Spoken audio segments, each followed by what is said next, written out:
petty family feud started with my brother-in-law's wife picking a fight with me. Until then, there were no issues, just a peaceful life with my in-laws. I'm Hannah, a 35-year-old housewife, married for 3 years. My husband, Roy, is a year older than me and currently runs his father's company. It's a well-loved, reputable local business founded by his father. I stay out of the company's business. I'm studying law for the future. My relationship with my in-laws is good. I moved in with my in-laws right after getting married, but my father-in-law hardly goes to the office now, enjoying socializing with friends, and my mother-in-law works all day in accounting at his company, so they really appreciate my handling of all the housework. Additionally, Roy has an older sister, who is 3 years his senior and works at their father's company with her husband, and a younger brother, 2 years his junior, who works at a friend's company and has moved out.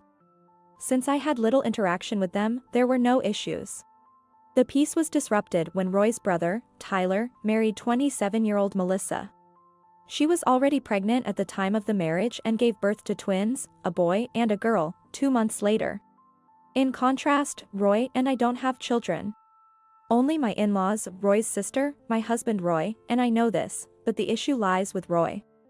However, Melissa, who doesn't know this, started saying that their family is more suitable to inherit the company. Initially, Melissa asked me, "You're already past 30 and still don't have kids. Why is that?" Honestly, I've been fed up with people asking, "No kids yet?" or saying, "It's your duty as the eldest son's wife to bear an heir." Of course, I married Roy knowing we couldn't have children, so I just laughed off such comments. So, as usual, I vaguely answered Melissa, "Well, that's something only God can decide." Then she bluntly said, "Doesn't that mean you're defective as a woman and a wife? Unlike you, I've given birth to both a boy and a girl, so don't you think our family should be the successor?" She even pressed, "My husband, Tyler, also thinks it's unfair for Roy to take over the company. Can't you talk to Roy about handing over his position to my husband?" I replied, "That's not something I should interfere in. If you're so keen on succeeding the company, you should discuss it directly with our father-in-law. Though Roy is currently in charge, the company's CEO is still his father. I thought talking to the father-in-law might change things, but..." Melissa retorted, "That's why I'm asking you." Apparently, Tyler was quite rebellious when younger, leading to a pretty bad reputation locally. According to Melissa, his parents know this, so it's unlikely they'd choose him as a successor. She insisted, "That's why I'm asking you. Even if Roy takes over, there's no next generation to follow, right? It'd be better if Tyler became the president from the start. So, don't tell me about it. If Tyler was wild in his youth, then he should work on redeeming himself." As I grew increasingly angry and voiced my opinion strongly to Melissa, she looked annoyed and snapped, "Fine. Just watch me." It seemed like she was plotting something. Over the weekend, Melissa and Tyler suddenly showed up with their twins. Since they hadn't visited much after the birth, everyone exclaimed, "How adorable. Do they look like me?" "Look at their eyes," said the grandparents, though honestly, they didn't resemble the grandfather. The in-laws were overjoyed. Tyler, grinning foolishly, was buttering up, saying, "Right? They'll probably grow up to be great kids, just like Grandpa. Your genes are amazing." Melissa also spoke to the twins, "Look, here's Grandpa and Grandma. They're going to love you a lot." "Ah, I see, that's their strategy. It's indeed quicker to use the grandchildren card than to redeem the tarnished reputation of Tyler. But, I think, or rather I'm sure, their efforts are in vain." While I thought this, Melissa looked at me and smirked. "I want to raise these children to be as respectable as you. Can I bring them here often to show them your admirable ways?" I thought it's ridiculous to show this to infants, but the father-in-law was surprisingly happy and agreed readily. Then, getting carried away, Tyler asked in a wheedling tone, "Dad, we're really struggling financially now with 2 kids all of a sudden. My current job pays poorly. Could you help us out a bit for your adorable grandchildren?" The grandfather, smitten with the twins, agreed to give a monthly allowance of $1,000. My mother-in-law and Roy watched her with complex expressions. Later, my mother-in-law told me that she and my sister-in-law had to apologize a lot for Tyler's past misdeeds. The diligent and hardworking sister-in-law, who is the opposite of Melissa and Tyler, strongly opposed their marriage, and the mother-in-law regretted not listening to her. It's unthinkable that couple could raise their kids properly. And I was terrified they'd dump the twins on us, she said. Indeed, I agreed. Hannah, this is no time to be relaxed. If they bring the twins over on weekdays, you'll be the one looking after them. That's right. I've never raised children, so there's no way I could properly care for babies just a few months old. But surely, Melissa wouldn't leave her twins with someone like me, I thought. Since you probably can't have kids anymore, I'll let you have a pretend experience, Melissa told me. A few days later, in the afternoon, Melissa brought the roughly half-year-old babies to our house and tried to leave by herself. Hey! That's incredibly irresponsible. What if something happens to these kids? I shouted in anger. Melissa replied cheerfully, if anything happens, I'll blame it all on you. Poor mother to have such a daughter-in-law. Hearing that, I completely lost my temper. Using your own children for your and your husband's schemes. Enough is enough. What? Scheming? Watch how you talk. Isn't it sad for your mother-in-law and father-in-law? Having an infertile woman like you as the eldest son's wife, leading to the end of the company in the next generation. Why do you assume it'll end? What are you talking about?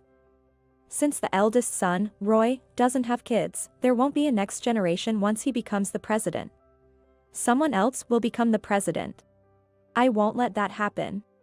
After yelling that, Melissa actually left the two babies behind and walked out. What should I do? My mother-in-law is super busy with the company's year-end accounting. Should I contact my husband? But Roy has zero experience with child-rearing too, and he has apologized many times for the fact that I can't get pregnant because of him. Should I really discuss the baby situation with him? While I was pondering, the two babies started crying almost simultaneously. The father-in-law tried to soothe them but couldn't. Right, my sister-in-law has experience with child-rearing. Remembering this, I quickly contacted her, and she came right over. At 10 p.m., a drunken Melissa was greeted by me, my husband, the in-laws, and her husband.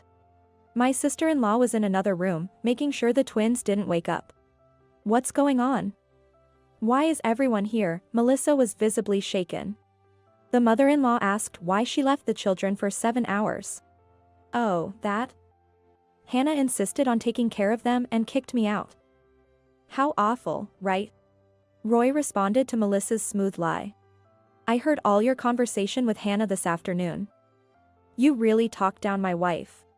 Actually, Roy had been troubled by Melissa's recent behavior and had installed listening devices after her last visit. Melissa was momentarily flustered but then said, isn't it the truth? The eldest son's wife can't even have children. Quiet.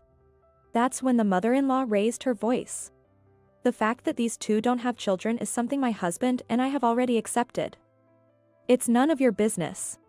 Before marrying, Roy and I had a bridal check at the hospital to see if we could conceive. That's when it was discovered that Roy had a congenital issue preventing us from having children. The mother-in-law cried, apologizing for giving birth to Roy that way. That's why she protected me from Melissa's abusive words. And she kept the fact that Roy was the cause a secret. Her kindness truly touched me. After being scolded by the mother-in-law, Melissa, unable to grasp the situation, turned to plead with the father-in-law. But, we have children. To ensure the company's continuation, the next generation's successor is necessary, right? Right? Then the father-in-law calmly replied. We haven't thought that far. Whoever becomes the next president can decide. Choosing a successor just because they have children is absurd. Hearing this, Melissa and Tyler's expressions changed. So, does that mean Roy is the next president? Tyler almost shrieked. The father-in-law responded. No, I'll let your sister take over. We decided this before you two got married. The brother-in-law couple's faces looked as if they had been hit by a bullet.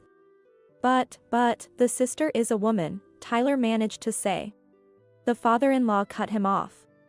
She has always been excellent academically and popular. Plus, you might not know this, but she had to apologize for your misdeeds. Since then, she's been known locally as polite and dependable. Next to the stunned brother-in-law, Melissa turned her anger towards me. You knew about this, didn't you? Why didn't you tell me? What? I did say, someone else will become the president. I'm not part of their company, so I can't say more than that. Then Roy chimed in. The $1,000 we were giving you was from my pocket. We couldn't use the company's money, and I wanted my dad to enjoy his salary and pension. Plus, I do love my nephew and niece. But after discussing with Dad and my sister, we've decided to stop it from now on. Hearing this, both Melissa and Tyler went pale. What? That's a problem. We're spending so much on childcare. Such excuses didn't work with my husband. What are you talking about? We felt sorry for you saying life was tough, so my sister and I discussed hiring Tyler in our company. When we had a private investigator check as part of a background check, we found out you two often left your kids with your parents to go clubbing. At this revelation, the couple collapsed on the spot. Still, they desperately clung to their in-laws, but the father-in-law firmly stated, "We're leaving the company to your sister and her husband, and the house affairs to Roy and his wife. Please don't rely on us anymore," and they were left crying. Starting a family feud for nothing. Later, I heard that the brother-in-law couple were discussing divorce. Neither wants to pay alimony nor child support, and the brother-in-law is ranting, "They're not my kids. They don't look like me," while Melissa left the kids with her parents and is refusing to let them see their father. Apparently, she doesn't want a DNA test. Whether or not the twins have the brother-in-law's blood, they will certainly not inherit the company, but it's a bit sad for the innocent twins. Roy, my husband, is set to become the president of the subsidiary where my sister-in-law and her husband have been working since before our marriage. I won't be helping with my in-laws' company, and I've been studying labor law. It's to assist in this new role. I'm also scheduled to be appointed as the executive vice president, and I'm determined to make it a better place for our employees to enjoy working.